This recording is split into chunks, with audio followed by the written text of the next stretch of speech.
আসসালামু আলাইকুম। কেমন আছেন আমার প্রিয় সকল আপু ভাইয়া আঙ্কেল আন্টিরা? আশা করি যে যেখানে আছেন সবাই মহান আল্লাহর রহমতে ভালো আছেন, সুস্থ আছেন। আলহামদুলিল্লাহ আমরাও আল্লাহর রহমতে আপনাদের দোয়ায় ভালো আছি। নতুন আরও একটি ব্লগ ভিডিও নিয়ে আপনাদের কাছে হাজির হলাম। আশা করি আজকের এই ভিডিওটি আপনাদের কাছে ভালো লাগবে। প্রতিদিনই কিছু না কিছু অল্প হোক বেশি হোক বৃষ্টি হচ্ছে, আর বৃষ্টিতে গাছগাছালিগুলো একদম সতেজ, দেখতে কিন্তু ভীষণ ভালো লাগে। আর সাথে যদি এরকম হালকা বাতাস থাকে তাহলে তো আর কোনো কথাই নেই। যাই হোক, এই যে আমার অর্কিড গাছের ফুল আজও আপনাদের সাথে একটু শেয়ার করলাম। তো যতদিন থাকবে ফুল ততদিনই একটু একটু করে শেয়ার করব। আর এই যে আমার মানি প্ল্যান্ট গাছগুলো, তো গাছগুলো সবগুলোই মোটামুটি সতেজ আছে। আরও গাছ লাগাতে ইচ্ছে করে কিন্তু জায়গার অভাব, এই জন্য আর কি লাগাতে পারি না। তো যাই হোক, বেলকনি থেকে এই যে রুমে চলে এসেছি। তো সকাল 8টা থেকে আর কি ভিডিও স্টার্ট শুরু করেছি। তো সবাই ঘুম থেকে উঠে গেছে, আর আমিও চিন্তা করলাম যে না, আজকে এই রুমের বেড কভারটা চেঞ্জ করতে হবে, কারণ বেশ কিছুদিন হয়ে গেছে এই রুমের বেড কভার একদমই চেঞ্জ করা হয়নি। আর বৃষ্টির কারণে বিশেষ করে চেঞ্জ করতে মন চায় চেঞ্জ করতে, কিন্তু আসলে ধুয়ে দিলে শুকাবে না, এই চিন্তায় আর কি বেড কভারটাও আর কি তোলা হয়নি। তো যাই হোক, আজকে আর দেরি না করে বেড কভারটা তুলে নতুন একটি বেড কভার বিছিয়ে দিলাম। তো এই বেড কভারটি আমি রিসেন্টলি নিয়েছি, তো এটা এখনও আর কি বিছানায় পাতা হয়নি, তো আজকে আর কি পেতে দিলাম। তার সাথে বেড কভারটি একটু টান টান করে দিচ্ছি। টান টান করে কিন্তু বিছানায় বেড কভার দিলে কিন্তু দেখতে ভীষণ ভালো লাগে। আর আসলে বাচ্চাদের জন্য এই বিছানা আর কি সবসময় টান টান রাখতে পারি না, কারণ দেখা যাবে এই যে আমি এখন বিছানাটা ভালো করে রেখে গেলাম, তো 2-3 মিনিট পর এসে দেখবো যে শেষ বিছানা সব কি টান টান করলাম, কেউ বুঝতেও পারবে না যে এই বিছানাটা এরকম ছিল। তো যাই হোক, ঘরের অফ ক্যামেরায় অনেক কাজই করে নিয়েছি, কারণ সব কিছু আসলে ভিডিও করতে গেলে দেরি হয়ে যায়। আর আজ যেহেতু মেয়েকে স্কুলেও পাঠিয়েছি, তো ওকে আবার স্কুল থেকে আনতেও হবে, তো সব মিলে আজকে একটু হিমশিম খেয়ে গিয়েছিলাম। এদিকে সকালবেলায় মাছ কিনে দিয়ে গিয়েছিল, তো এই মাছগুলোকে ধুয়ে তারপরে আর কি ফ্রিজে রাখবো, তো এই জন্য মাছগুলো পানিতে ভালোভাবে আমি ধুয়ে তুলে নিচ্ছি। আর অতটা ভালো করে ধুবো না, যেহেতু যখন রান্না করব তারপরে কিন্তু আবারও ধুয়ে নিব, তো শুধু রক্তগুলো আর কি ধুয়ে নিচ্ছি। আর এই যে মাছের মাথার যে এটাকে কি বলে, মনে হয় ফুল বলে, তো যাই হোক আমি সঠিক জানি না এটাকে কি বলে। তো আমি কিন্তু কখনো কোনো মাছের ফুল খাই না, তো এগুলো আর কি ফেলে দিলাম। আর এই যে এটা হচ্ছে নদীর কি মাছ বলে আসলে আমি এই মুহূর্তে মনে করতে পারছি না। একবার চিন্তা করেছিলাম যে মাছগুলো পরে কাটবো, কারণ হয়তো আজকে এত কাজের মধ্যে আর কি মাছগুলো আমি কেটে নিতে পারবো না। পরে আবার চিন্তা করলাম যে না, একটু কষ্ট হলেও যদি আমি কেটে নিই তাহলে দেখা যাবে যে পরে বের করে শুধু রান্না করতে পারবো। এজন্য চিন্তা করে আবার মাছও কাটতে বসলাম। তো ভিডিও শুরুতে সেই পুরনো কথাটি আবারও নতুন করে আপনাদের কাছে বলছি যে যারা আমার চ্যানেলে ক্লিক করেছেন কিংবা আমার ভিডিওতে ক্লিক করেছেন, প্লিজ অবশ্যই আমার ভিডিওতে একটি লাইক দিয়ে ফুল ভিডিওটি কন্টিনিউ করবেন। গত ভিডিওতে কিন্তু আমি স্প্যাম কমেন্ট সম্পর্কে অনেক কিছুই বলেছি, কিন্তু আমার মনে হয় যে আপুরা দেখেছে, অনেক আপুরাই হয়তো পুরো ভিডিওটি দেখেনি, যার কারণে তারা আবারও নতুন আপুরা আবারও স্প্যাম কমেন্ট করেছেন। তো আসলে কি বলবো, আপনারা যে কতটুকু পুরো ভিডিও দেখেন তা কিন্তু আপনাদের কমেন্ট দেখলেই কিংবা পড়লেই বোঝা যায়।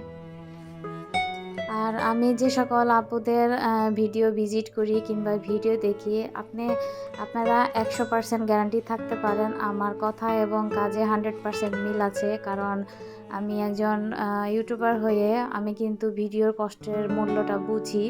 তো এই যে ওইটুকু চিন্তা করে কিন্তু আমি প্রতিটা আপুর ফুল ভিডিওই ওয়াচ করি, এইটুকু বিশ্বাস আপনারা আমার উপরে রাখতে পারেন। আর একটা কথা কিন্তু চিরন্তন সত্য যে আপনি নিজে সৎ যদি থাকেন এবং আপনার উদ্দেশ্য যদি সৎ থাকে, আপনি কিন্তু অবশ্যই একদিন সাফল্যে পৌঁছাতে পারবেন। তার জন্য হয়তো আপনাকে একটু কষ্ট করতে হবে, একটু ধৈর্য ধরতে হবে, একটু সময় নিতে হবে, কিন্তু আপনি কিন্তু একদিন সফল হতেই পারবেন।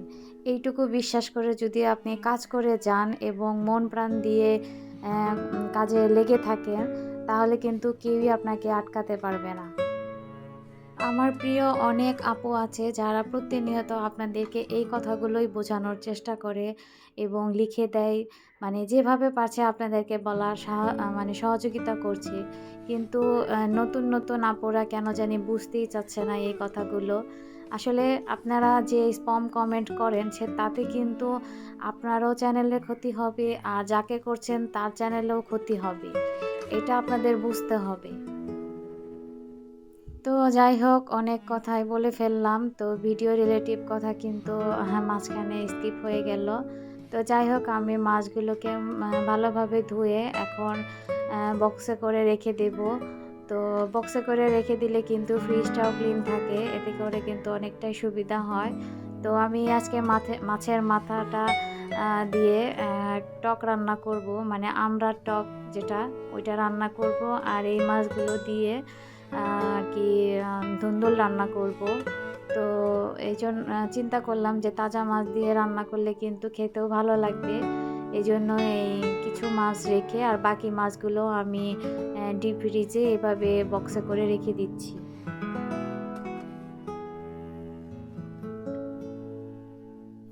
তো এই তো মাছগুলো রেখে অফ ক্যামেরায় কিন্তু আমি সবজি কাটাকাটি, পেঁয়াজ মরিচ এগুলো কাটাকাটি করে তারপরে চুলায় রান্নাটা বসিয়ে দিয়েছি, কারণ অলরেডি কিন্তু আমার ঘড়িতে একটা প্রায় বেজে গেছে।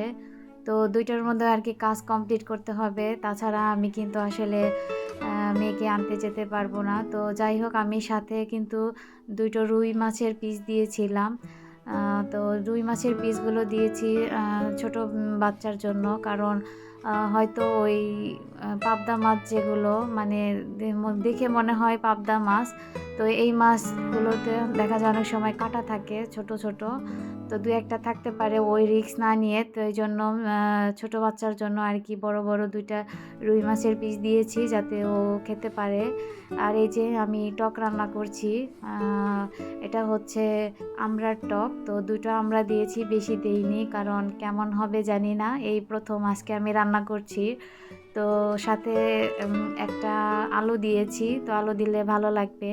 তো এই যে আমি মাছের মাথাও কিন্তু দিয়ে চুলায় একটু রান্না করে নিচ্ছি।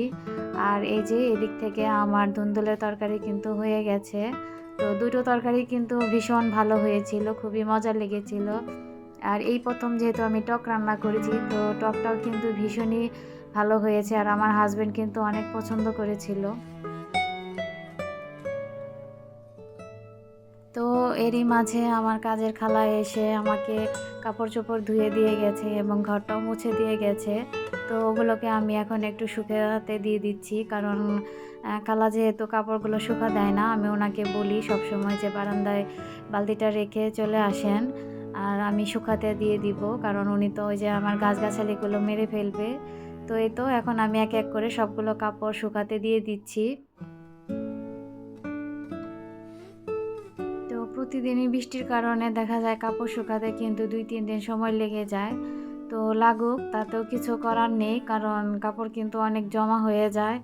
তো বিছানার চাদর যেহেতু আজকে তুলে নিয়েছি, ভাবলাম ওইটাকেই আজকে ধুয়ে দেব, কারণ চাদর শুকাতেই দেখি যে বেশিরভাগ সময় লেগে যায়। তো যারা আমার চ্যানেলে আজকে নতুন এসেছেন, আমার ভিডিওর কোনো অংশ যদি আপনার কাছে ভালো লেগে যায়, তাহলে প্লিজ অবশ্যই আমার চ্যানেলটিকে সাবস্ক্রাইব করে দিবেন। আর চ্যানেলটি সাবস্ক্রাইব করে পাশে থাকা বেল বাটনটি অবশ্যই অন করে দিবেন।